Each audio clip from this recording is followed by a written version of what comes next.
3, 2, 1. Hello and welcome to another ID116 Fundamentals of 3D Design lecture video. I am your instructor, Jon Simpson. In this module, we will begin exploring the ideas and concepts behind sub-D modeling. Sub-D modeling in Blender is all about creating 3D models with sharp rounded edges and defined surfaces. Let's begin by comparing low poly versus sub-D modeling in Blender. When modeling in Blender, two common approaches are low poly modeling and subdivision surface or sub-D modeling. Both start from the same place, a simple mesh, but they work differently. Low poly modeling keeps the mesh simple and blocky. The shapes are made from a small number of polygons and the sharp edges are clearly visible. This style is fast to create, great for games or stylized artwork, and easy for computers to handle. The model looks exactly how you build it. What you see is what you get. Sub-D modeling starts with a simple low poly base, but then uses the subdivision surface modifier to smooth and round the model by dividing polygons into smaller pieces. You still edit the simple base mesh, but Blender automatically generates the smooth, high poly version for you. This method is great for organic shapes like characters, cars, or mugs, where you want soft curves and flowing surfaces. In short, low poly modeling shows every polygon, while sub-D models add the complexity by smoothing and multiplying polygons behind the scene. By successfully completing this module, the student will be able to apply the basic concepts of sub-D modeling to create a chess set, accessories, and environment. In this scene, I've created several sub-D models, and I'd like to begin this tutorial by just going over what makes them a sub-D model. So when I look at these edges and these corners, we'll notice that it's not a hard 90-degree angle as it would be if it was, say, on a cube, but it's a nice rounded kind of beveled edge. Same as when we look on the inside, it also has a nice little beveled edge on it, but yet we still have these nice rounded areas where we want them to be as well. Another example would be on the side of this coffee table. If we look at that, we can see how the light plays off of it, and it just looks much more realistic or authentic than, say, if this were just a box with 90-degree angles in it.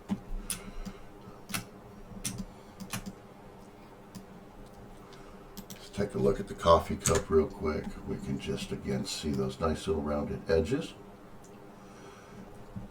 And it really affects the way the light plays.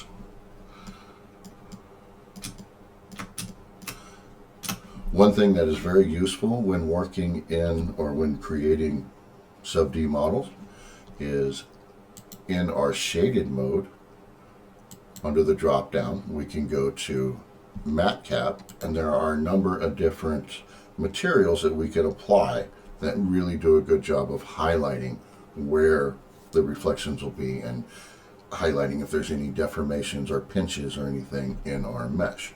The red one is in particular good for this. And so as I move the camera around, we can see that we have that nice rounded edge, goes around the objects,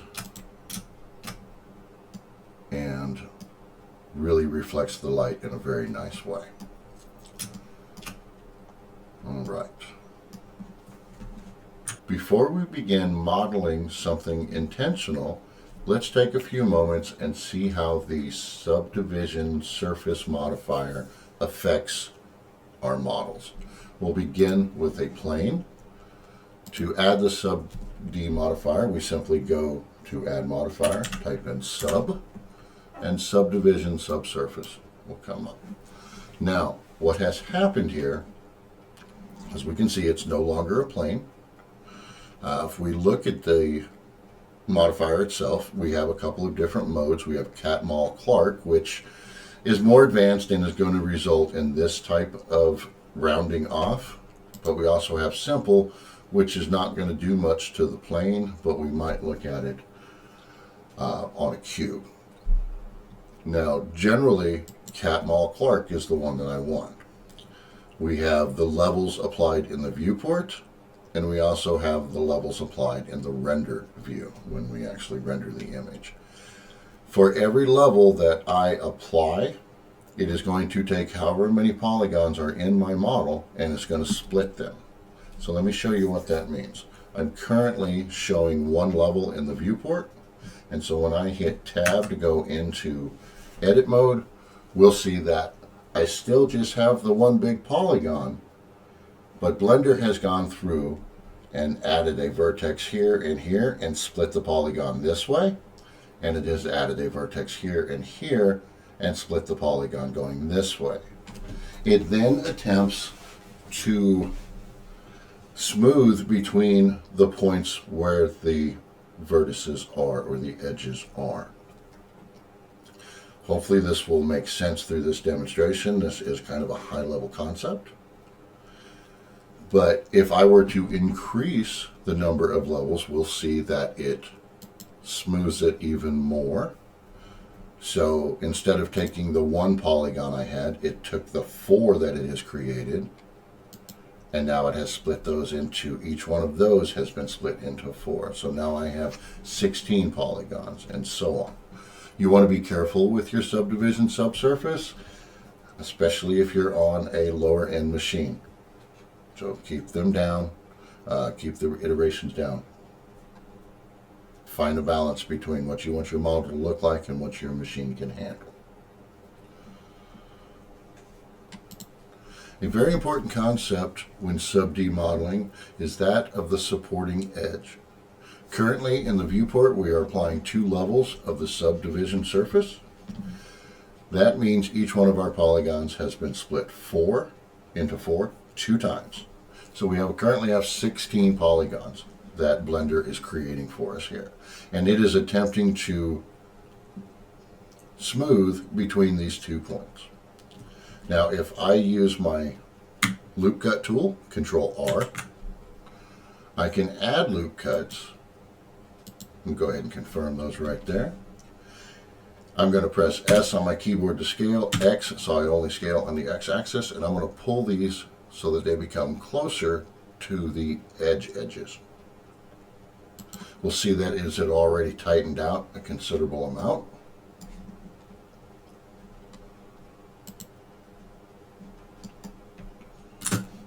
Let's add edges running the other way. So Control R. Roll the mouse wheel to add the extra. Click to confirm, right click to put them right in the middle. Scale on the Y. And we want to keep this about the same distance as the other edge that we just created. So we can see that has kind of smoothed things out for us and kind of made it back into more of a plane shape, but now I have soft rounded edges. In the next demonstration, I will be adding the sub-D modifier to a cylinder and a cube so we can see how it will affect something that is not a flat shape. Let's begin with the cylinder. Now I would like to start by right-clicking and making sure this is set to shade smooth.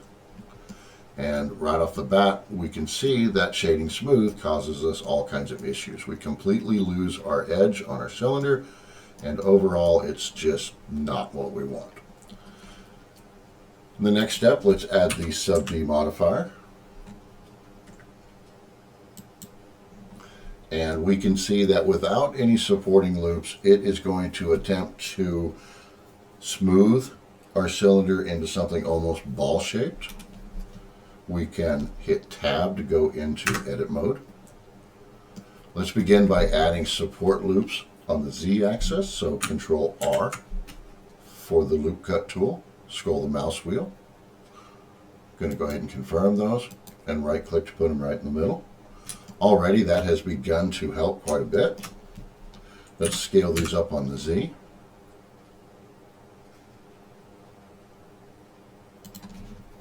Now I'm going to select the top face and the bottom face, and we will simply inset these to create that supporting loop on the top. Again, To keep my angle the same, I like to keep my supporting edges about the same distance away. So I'm just going to move that just a little more. I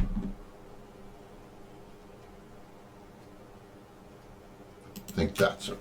Let's see how that looks. Not bad. All right, and so that is set to one level. Let's go ahead and up the viewport display to 3. 3 is my go-to most of the time. I think it does a great job. And look how nice that cylinder looks now. We can shade it smooth, so we won't see all the tessellated edges and faces. And we end up with a really nice, rounded, sharp corner up here.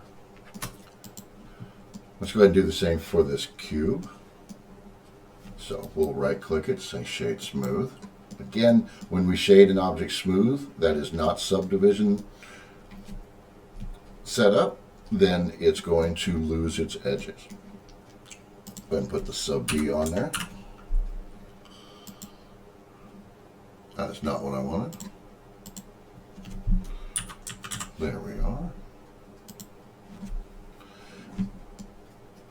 To smooth this out and to make it work better, we're going to hit Tab to go into edit mode. Let's go ahead and increase the levels. Control R for a loop cut. Let's scale those out on the X.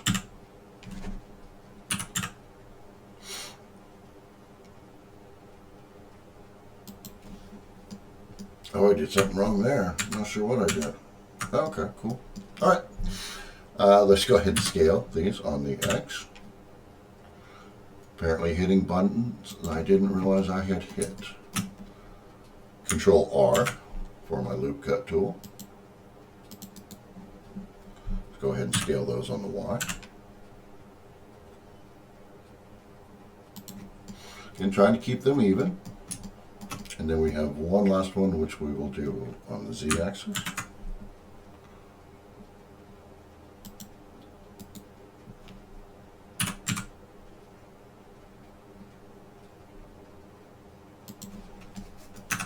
And now if we look at this cube, we have a very nice cube with beautiful rounded edges on it that are going to just look a lot better than if I wanted to have a cube in here and I just used the standard cube.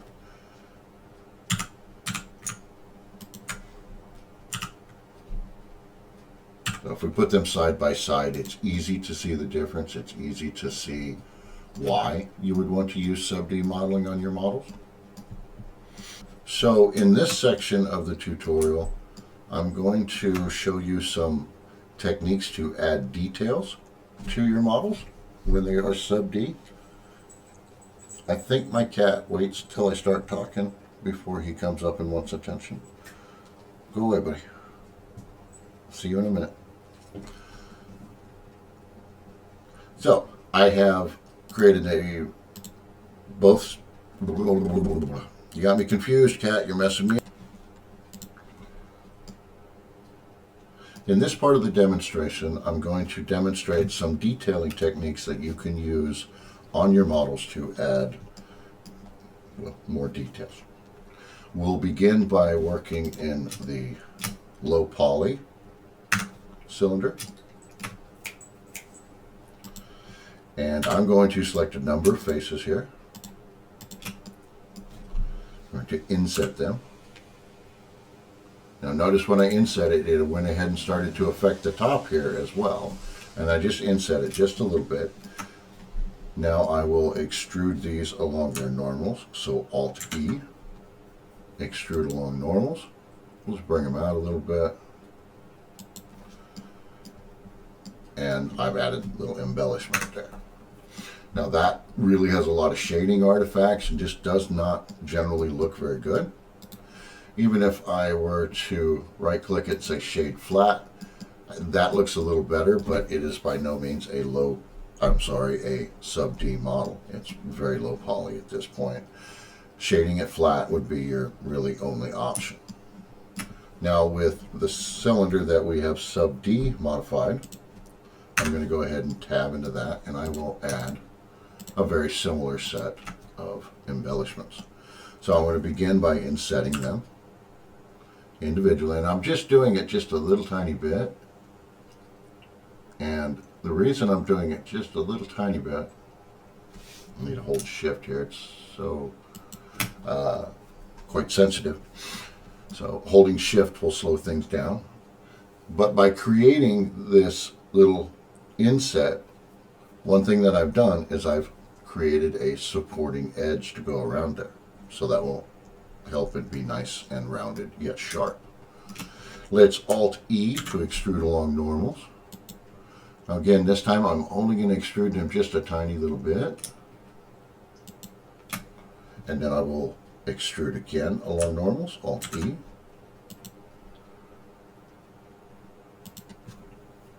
And one last time, extrude just a tiny little bit.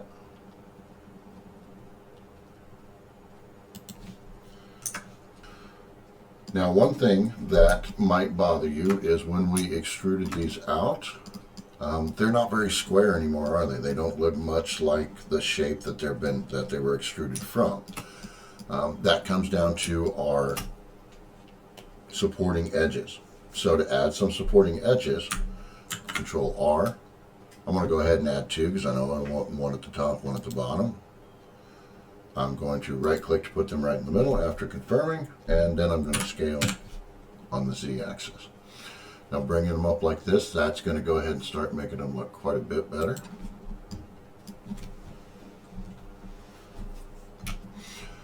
Made them much tighter up here.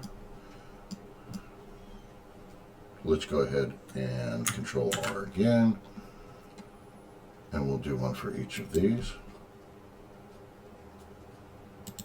I think instead of scaling these, because I'm at a weird angle, I think what I will end up doing on this is to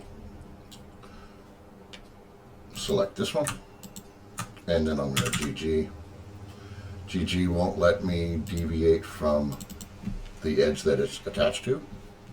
So again, press Alt and Select to select the entire loop. GG is going to let it only slide along in the direction of the edge that it is attached to. And so we can go ahead and see now already that adding those loops sure made a difference in how tight these edges are. All right.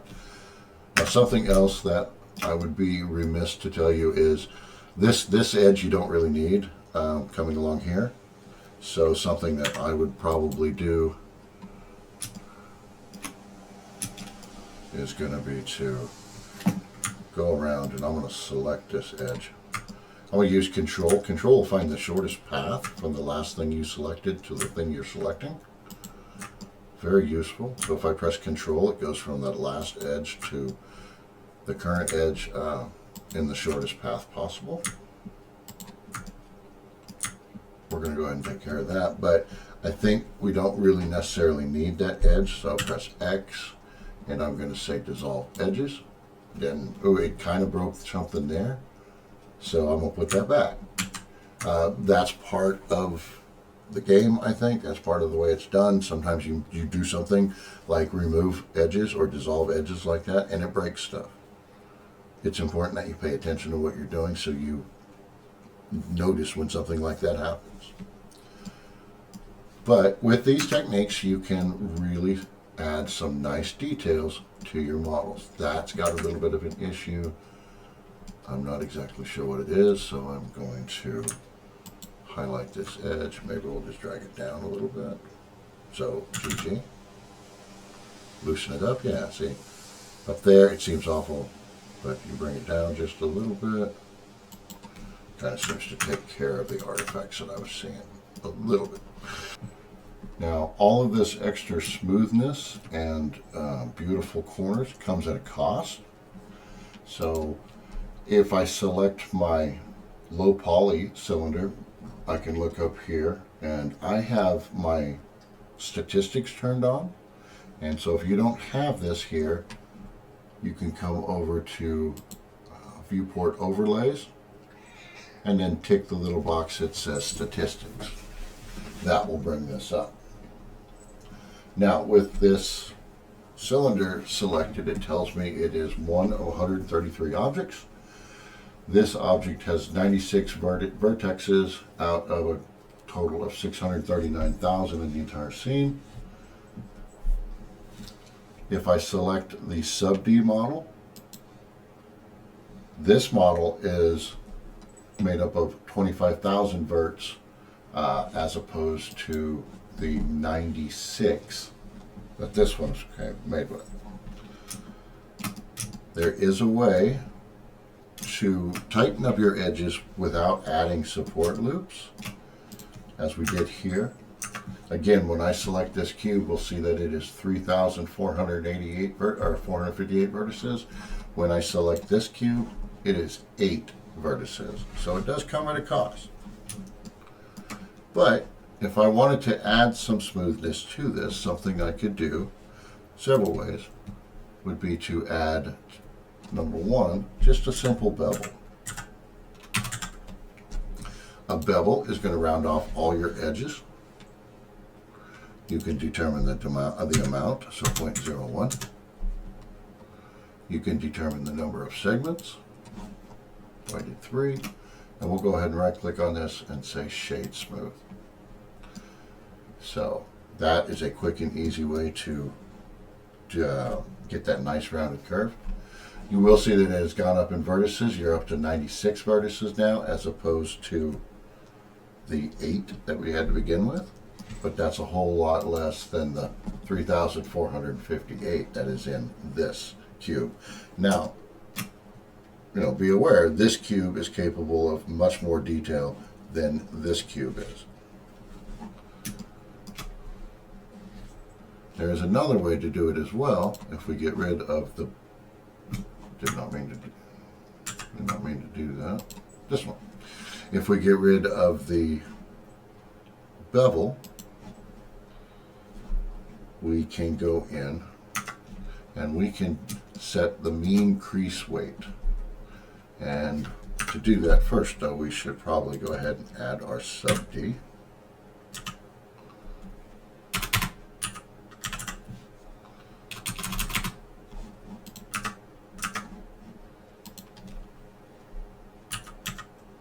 There we go.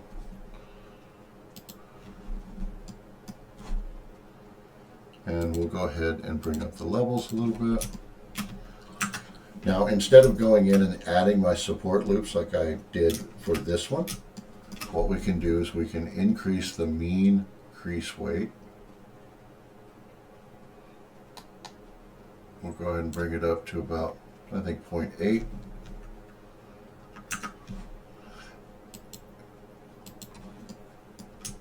And while the effect for me is never quite as clean or as good as this here, with the Sub-D modifier and the support loops, it's still a whole lot less vertices. So even with all of this on it and the detail that we have, it's only 386 verts as opposed to the 3,400 that this one is. So this is about 1/10 of the size as far as vertex count, polygon count, things like that.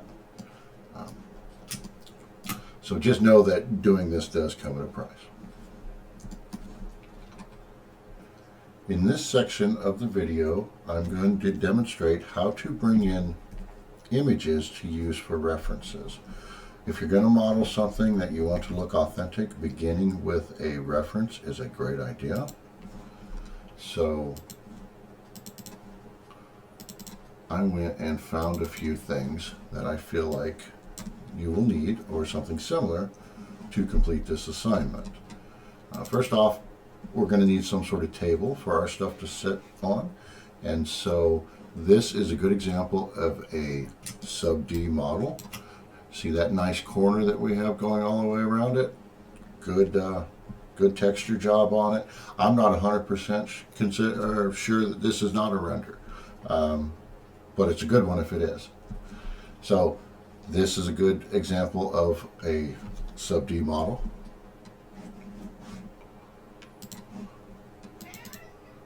This coffee table too, again, would be a good example that nice rounded tight corner on it. Part of the project this week is for you to build a chess game and a chess clock. So here's an example of a simple chess clock. One thing to bear in mind when you make your clock, it needs to have a little toggle on top because only one clock can run at a time. And then finally, if you are not familiar with the game of chess, or you just want to make sure you have a reference, either way, you should go and find yourself a set of chess pieces that you can use for reference while modeling. So back to Blender, I'm going to click on the -Y, and the reason for that is when I bring in the image as a reference, it is going to orient itself to whatever viewport I currently have active. Shift A to bring up our add menu. We're going to go down to Image and Reference. We're going to go find the reference image that we want. In this case, I'm going to bring in the chess pieces. And we can see that it has created an empty and brought those chess pieces in for us, or brought the image of the chess pieces in. I'm going to bring it up on the Z-axis, and we can actually get rid of this cube because I'm going to begin modeling these pieces to show you how to do it by using a cylinder. Now that we have our reference in place, it's time to begin modeling our chess piece. I'm going to model my pieces out of a simple cylinder and apply a subdiv modifier to them. Shift A to open the add menu, cylinder, and anytime you do something, you always have access to your last action right here. If your cylinder is set to 32 or something, you want to go ahead and lower that. I lowered mine to 8 with the subdiv modifier. 8 is more than enough to make it look nice and smooth. So let's go ahead and hit Tab to go into edit mode. I'm going to begin by scaling things down a little bit. Hit Tab to exit edit mode. Let's go ahead and move it up on the Z-axis. Now to make placement and modeling easier, I'm going to activate X-ray mode. That way I can see through the object to my reference. Tab to enter edit mode. Going to select the vertices on top. And we'll begin by just bringing this down on the Z-axis. Something like that. All right. Let's grab everything. And we will begin by scaling on everything but the Z next. Damn it, fucking hell. Once we have the base positioned and we can see the reference, we will begin by selecting the top row of vertices, extruding them outwards. If it does not constrain to the Z-axis, press Z on the keyboard, and it will constrain. So we're going to put that right about there. Let's go ahead and scale it in so that it fits a little better. Extrude upward. Again.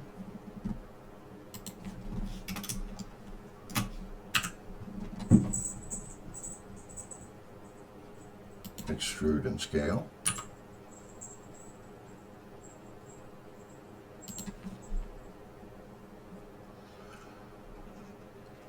Now this one's going to be a little different. We're going to extrude and immediately hit enter. We're not going to move it up yet. Now we are going to scale and then extrude on the Z-axis again. Scale that in to match the reference. E to extrude upwards. Scale to match the reference.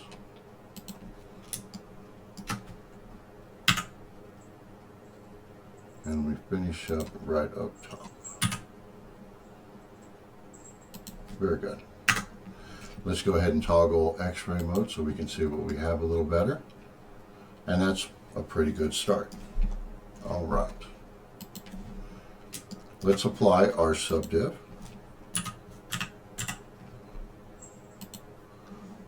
And we lose a lot of the definition that we thought we had. Remember, it's trying to smooth what we have. I'm going to right click and set it to shade smooth. Tab back into edit mode, and now let's toggle X-ray back on. And now I'm going to start just perfecting things a little bit. So let's think about where it needs to be sharpened up and where we can loosen it up a little bit maybe as well. Let's begin by going to face selection mode. I'm going to select this bottom face, and I'm going to inset it. So press I, and we'll just inset it just a little bit. So now that gives us a bit of a rounded edge on the bottom.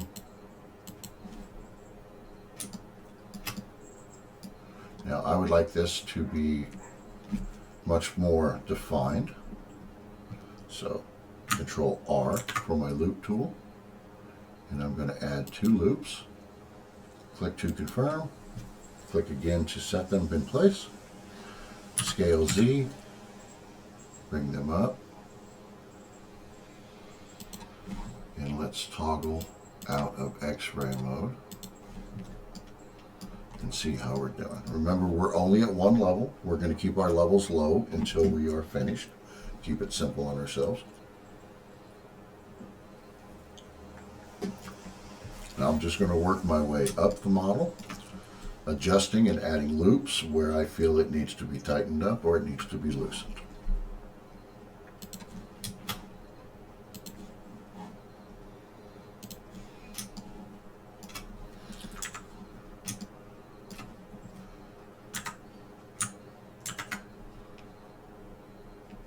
Going to go ahead and add a couple of more loop cuts.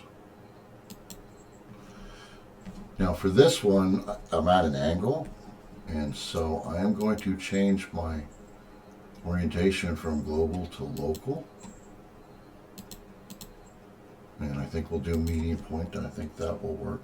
But I want to scale, and I want to make sure that these stay on the edges that they are currently on. Okay, so hang on. That's not quite what I wanted. That's not exactly doing what I wanted. So, to make this easier on myself, instead of trying to scale them, I don't know why I was stuck on that, we will add our loop cuts with Control R. Go ahead and place them, and then select them one at a time.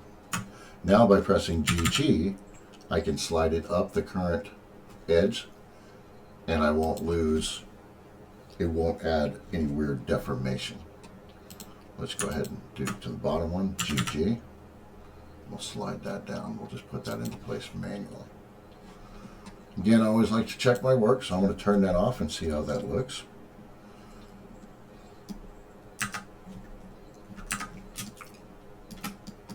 I think this bit needs to be a little rounder, so scale.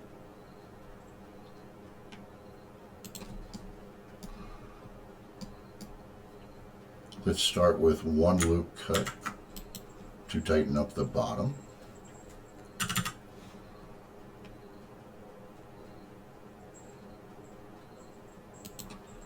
And I don't think I need any more here. I'm pretty happy with how that looks. Let's go ahead and just skip that. Alt click to select the ring. I'm sorry, the loop. Scale that up a little bit. Now sometimes it can get very difficult to see where your lines are, your edges are. One way you can kind of get around that is to turn it off in edit mode. So now what we're seeing is simply the low poly version. We know that we want to tighten this edge up real nice. So I'm going to go ahead and select it. That's one way I can do it. Take that back. I'm going to go ahead and press R, Control R. And then we'll just GG to make sure that we follow the current edge, and we'll put that up there like that. Control R. This one again, I am going to select them individually. GG. And we're going to go ahead and tighten these edges up.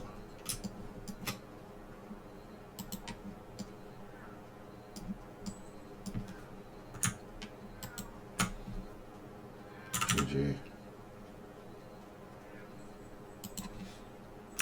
And let's take a look at that. Even with it only being one level, it's beginning to look pretty good.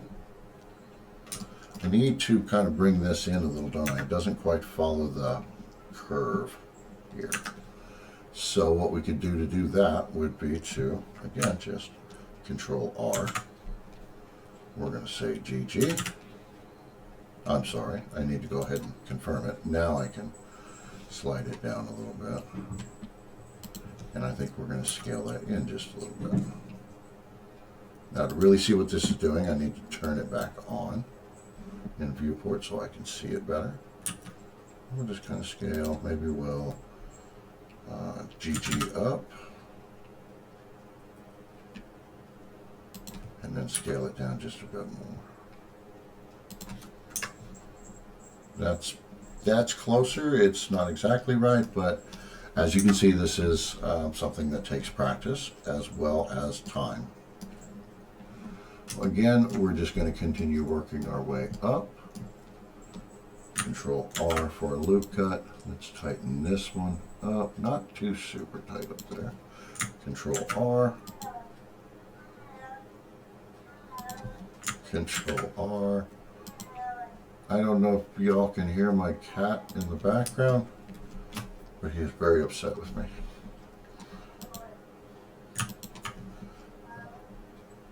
Now this one I'm going to do a little different. The effect will be 90% the same, but I'm going to Control B this particular edge, and that allows me to bevel it.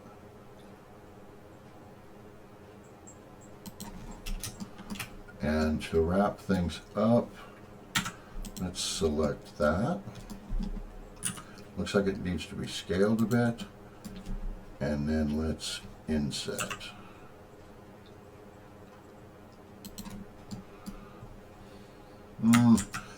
I don't like that, so we're going to leave it like that.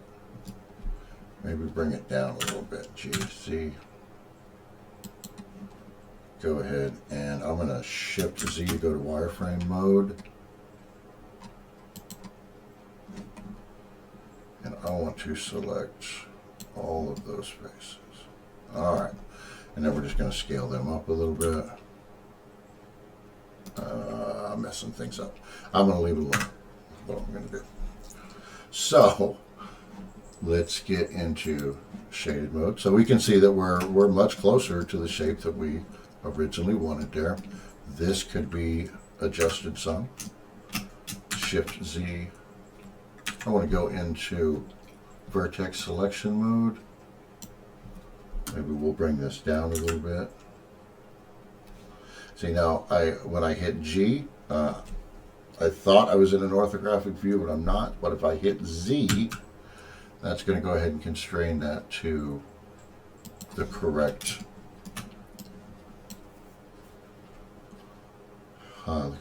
axis that I am looking for. So next, in this case, that was Z. All right, so let's scale this up just a wee bit, just to kind of tweak it out a little bit more. And let's go to that. Pretty happy with that. It could use a little more tweaking to be exact, but I really wasn't trying to make it exact. So the last thing I'm going to do to this is I'm going to increase the number of levels. And as you can see, when I do that, it looks much crisper. Got the nice rounded edges we're looking for. Let's go ahead and change over to a matte cap, the red one. And we can see, so we have a bit of an odd distortion there. I think if I maybe scaled this up on the Z. Oh, I hit the wrong key, just Z. There we go. And we'll make it a little taller. And that is going to make it rounder. All right. And that is how you can model a pond. It's by no means the only way. There are so many more ways. But this is a good way to begin practicing your sub-D modeling. So you get those nice, sharp, crisp edges like we have there.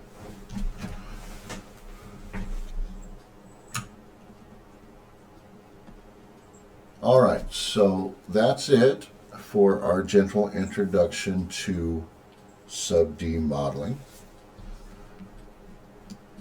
Continue to go through the module. Make sure you read all of the lecture notes and follow any of the links that I provided for you. Most of those links will take you directly to the Blender help file, which is and will continue to be your absolute best source. I look forward to seeing what you create, and feel free to reach out if you have any issues. Happy modeling.